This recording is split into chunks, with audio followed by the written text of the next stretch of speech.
Hello students, आज हम पढ़ेंगे द्वादशः पाठः हेमंत वर्णन।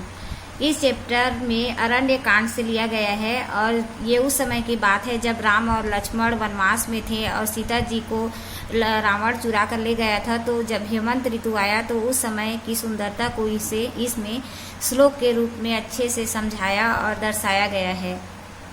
देखते हैं इसमें सबसे पहला श्लोक, अयम सह कालः संप्राप्तः प्रियो यस्ते प्रियवदम अलंकृतम इव भाति एन सत्वरः शुभम।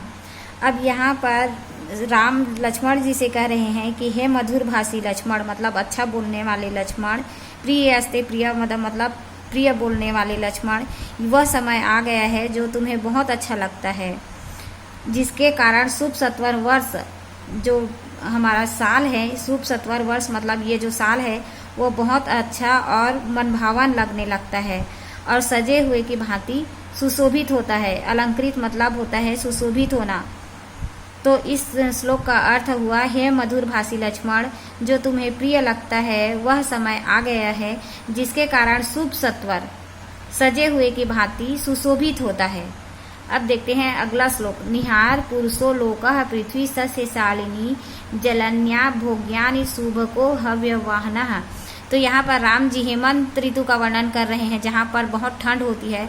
तो इस श्लोक में कह रहे हैं कि शीत अर्थात ठंड से ये संसार अकड़ गया है। लोका मतलब संसार होता है, पृथ्वी माने पृथ्वी, सस्यशालिनी मतलब होता है धन धान्य से भरा हुआ होना, और जल उपयोग भोग्यानि मतलब जल का उपयोग करना अच्छा नहीं लगता। शुभ को हवन, शुभ को मतलब होता है बहुत अच्छा लगना, हवन मतलब अग्नि, अग्नि से जो हम हवन करते हैं उसे ही कहा गया है। तो आग हमें अच्छा लगता है। तो इस श्लोक का अर्थ हुआ, शीत से संसार अकड़ सा गया है, पृथ्वी धन धान्य से भरी हुई है और जल का उपयोग करना मतलब जल को छूना अच्छा नहीं लग रहा है, आग का स्पर्श बहुत अच्छा लग रहा है। अगला श्लोक है, सेवमाने दृढ़म सूर्ये दिशम अंतकम सेविताम विहीन तिलकेव स्त्री नोत्तरा दिव्य प्रकाशते। इस श्लोक का अर्थ है, सूर्य मतलब सूर्य हुआ दक्षिण दिशा से, दक्षिण दिशा की सेवा करने अर्थात दक्षिणायन होने के कारण उत्तर दिशा, जो हमारी उत्तर दिशा है वो बिना तिलक के अर्थात बिना बिंदी के स्त्री के समान विहीन मतलब अच्छा सुंदर सुशोभित नहीं हो रही है। तो इस श्लोक का अर्थ हुआ, सूर्य के दक्षिण दिशा में होने की वजह से वो जो उत्तर दिशा है वो तिलक विहीन स्त्री के समान, तिलके स्त्री नोत्तरा, यहाँ पर तिलक विहीन स्त्री की सुशोभित प्रकाशित नहीं हो रहा है अर्थात सुंदर नहीं दिख रहा है। अगला श्लोक है, प्रकृत्या हिम कोषडयो दूर सूर्य से सांप्रतम यथार्थ नामम सुव्यक्तम हिमवान गिरी। अब इसका मतलब है, इस समय जो सूर्य है वो दक्षिणायन होने के कारण दूर है, अर्थात सूर्य इस समय दक्षिण दिशा में होता है, हमारे पास नहीं होता है। तो दूर होने के कारण जो हिम है वो बर्फ से पूरा ढका हुआ है। हिमवान गिरी मतलब होता है पर्वत और हिम मतलब बर्फ होता है। तो जो पर्वत है वो पूरा बर्फ से ढका हुआ है और अपने नाम को यथार्थ नामा मतलब अपने नाम को यथार्थ कर रहा है अर्थात अपने नाम को चरितार्थ कर रहा है। तो इस श्लोक का अर्थ हुआ, इस समय सूर्य दक्षिणायन होने की वजह से सूर्य दूर होने के कारण अपने स्वभाव से हिम बर्फ से ढका हुआ है अर्थात जो पहाड़ है वो बर्फ से ढका हुआ है और अपने हिमालय नाम को चरितार्थ कर रहा है। अगला श्लोक है, अत्यंत सुख सच्चारा मध्याहो स्फृतः सुखा दिवसा सुभाग दिश्य छाया सलील दुर्भगः। अत्यंत सुख मतलब बहुत सुख मिल रहा है, मध्याह्नो मतलब दोपहर का स्पर्श, सूर्य का जो स्पर्श है, सूर्य का प्रकाश है वो बहुत सुख पहुंचाने वाला लग रहा है और जो दिन है वो बहुत अच्छा लग रहा है और रात जो होता है, रात और छाया का सेवन करना अच्छा नहीं लगता है। तो इस श्लोक का अर्थ हुआ, अब मध्याह्न मतलब दोपहर में सूर्य की किरणों का स्पर्श करना बहुत सुख पहुंचाने वाला है अर्थात बहुत सुखद लग रहा है और जो छाया है, छाया और रात अच्छी नहीं लग रही है। अगला श्लोक है, मृदु सूर्या शनिहारः सटु सीता समाहिता शून्यारण्या विहिम ध्वस्ता दिवसा भ्रांति सांप्रदम। अब इस श्लोक का अर्थ है कि इस समय सूर्य की कोमल किरणें से युक्त होने, ओस के साथ शिथिल होने, शीतलता में अधिकता तथा हिमपात से आहत वन वीरान सा प्रतीत हो रहा है। अगला श्लोक है रवि संक्रांत सौभाग्य तुषार अरूढ़ शीतलः निश्वासाधम इवा दर्श चंद्रमा न प्रकाशते।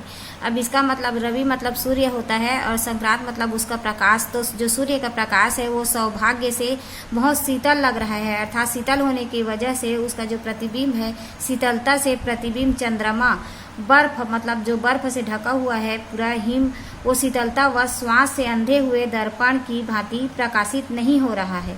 इवा मतलब इस प्रकार होता है, दर्शन मतलब दर्शन होता है और चंद्रमा मतलब चंद्रमा न प्रकाशते मतलब प्रकाशित नहीं हो रहा है। तो इस श्लोक का अर्थ हुआ सौभाग्य से सूर्य की लालिमा युक्त किरणों के प्रकाश से प्रतिबिंबित चंद्रमा बर्फ एवं ओस की शीतलता वश श्वास से अंधे हुए दर्पण की भांति प्रकाशित नहीं हो रहा है। अगला श्लोक है ज्योत्स्ना तुषार मलिना पौर्णमास्याम न राजते शीतेव चातप श्यामा लक्ष्यते न तु शोभते। इस श्लोक का अर्थ हुआ ज्योत्स्ना मतलब होता है कोहरा और तुषार मलिना मतलब होता है उससे मलिन हुआ। पौर्णमास्या मतलब कि जो पूर्णिमा की चांदनी होती है, पौर्ण्य मतलब पूर्णिमा होती है, ना राजते मतलब धूप से सांवली दिखाई देने लगी। सीते चातप श्यामा मतलब काली होती है, न शोभाते मतलब सांवली दिखाने वाली सीता की भांति दिखाई दे रही है परंतु शोभित नहीं हो रही है। अब इसका अर्थ हुआ कोहरे से मलिन होने के कारण।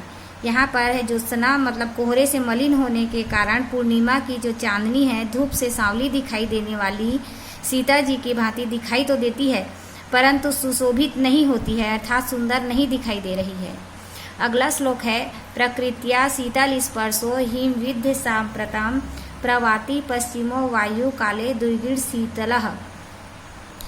प्रकृतिया मतलब होता है प्रकृति से, शीतल स्पर्शो मतलब शीतल स्पर्श होने वाली, बर्फ मतलब होता हिम मतलब बर्फ होता है और सांप्रतम इसका मतलब होता है कि जो पश्चिमी शीतल स्पर्श करने वाली पश्चिमी वायु इस समय बर्फ से सनी हुई।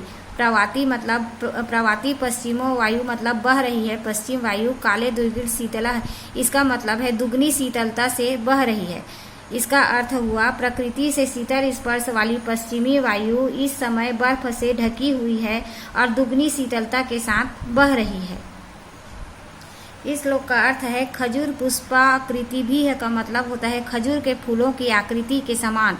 सिरोभी मतलब सिर पर, पूर्ण तांडुले तांडुल मतलब चावल होता है तो चावल के जो दाने हैं वो भी इसी फूल की भांति चमक रहे हैं। शोभनते माने शोभामान हो रहा है। किश्चित दान नम्राह सालिया कनक प्रभा मतलब जो चावल के दाने हैं उसकी आभा भी खजूर के फूलों के समान चमक रही है।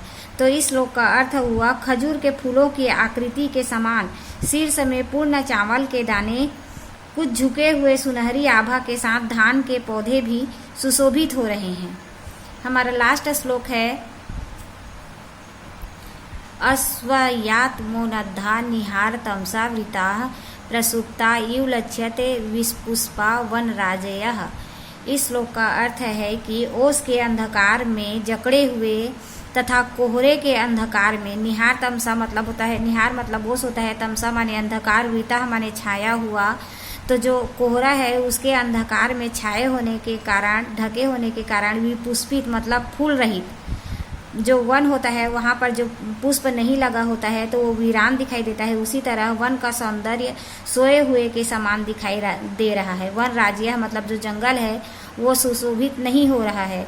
तो इस श्लोक का अर्थ है ओस के अंधकार में जकड़े हुए तथा कोहरे के अंधकार से घिरे होने के कारण जो ये वन है वो पुष्प रहित वन का सौंदर्य सोए हुए के समान प्रतीत हो रहा है। तो स्टूडेंट्स मुझे उम्मीद है आपको अच्छे से समझ में आ गया होगा।